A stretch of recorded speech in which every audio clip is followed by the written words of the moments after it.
Hi. Hello again. We're at Genesis chapter 22. This time, just reading the first two verses. It's a lot to talk about and think about there. Now it came to pass after these things that God tested Abraham and said to him, Abraham. And he said, Here I am. Then he said, Take now your son, your only son, Isaac, whom you love, and go to the land of Moriah, and offer him there as a burnt offering on one of the mountains of which I shall tell you. Wow. So from the standpoint of 2000 AD, this looks like one of the most horrifying things in the entire Bible, doesn't it? Yeah. You asked yourself, why would God ask him to do this? And you would think in your own sensibilities, this is murder. Yeah. This is horrifying. So it's important that we put it in two contexts. One is the chronological context in the lives of Abraham, Isaac, and Sarah.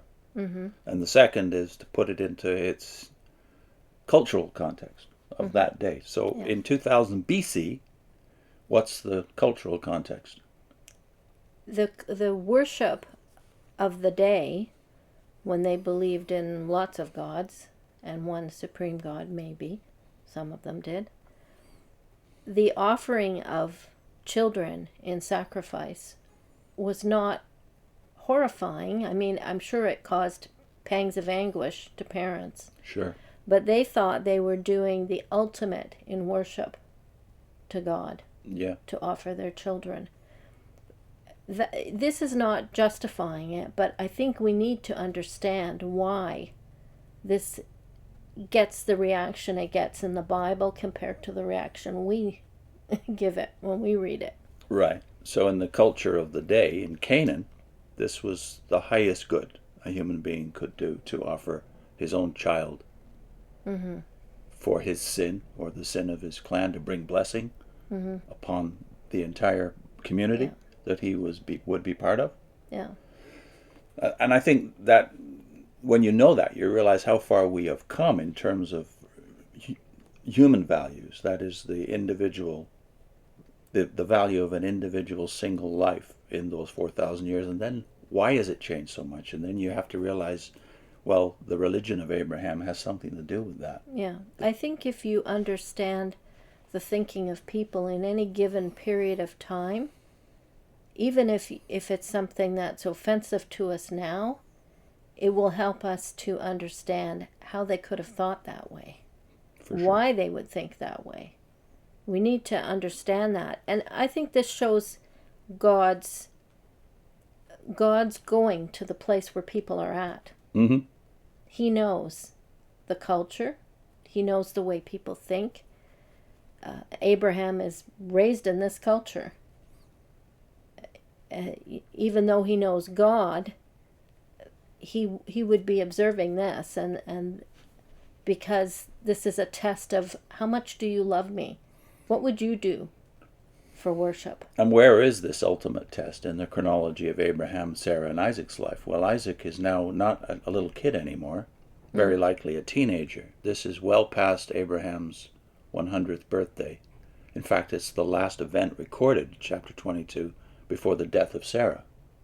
So you realize this is the end of the growth process of both Abraham and Sarah, who we've seen all along from chapter 11 onward, have their moments of doubt and have moments where they think they can think for God.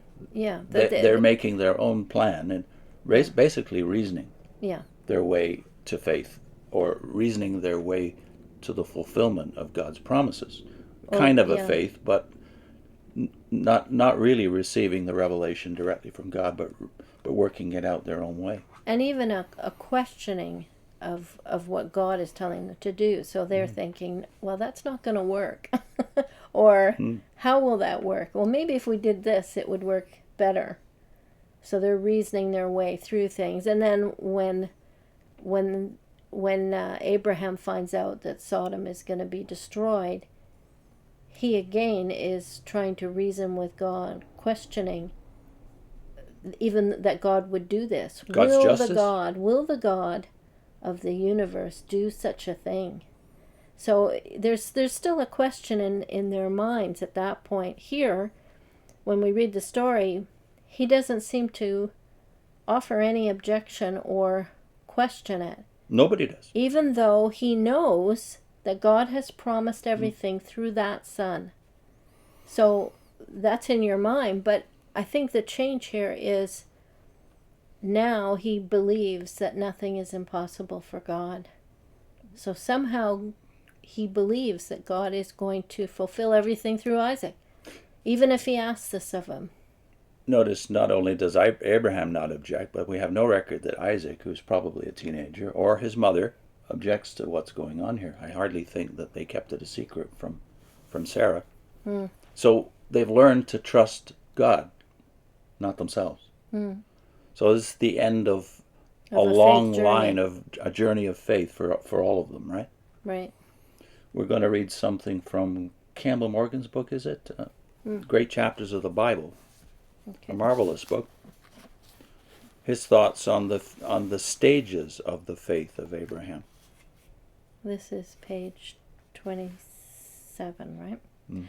I think a great deal of confusion in the minds of many concerning the story here told has been created by the fact that it has been considered as a lonely incident rather than as a link in a chain.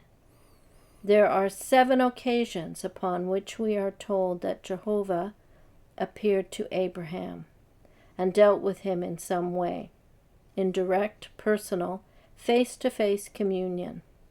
Of these, this is the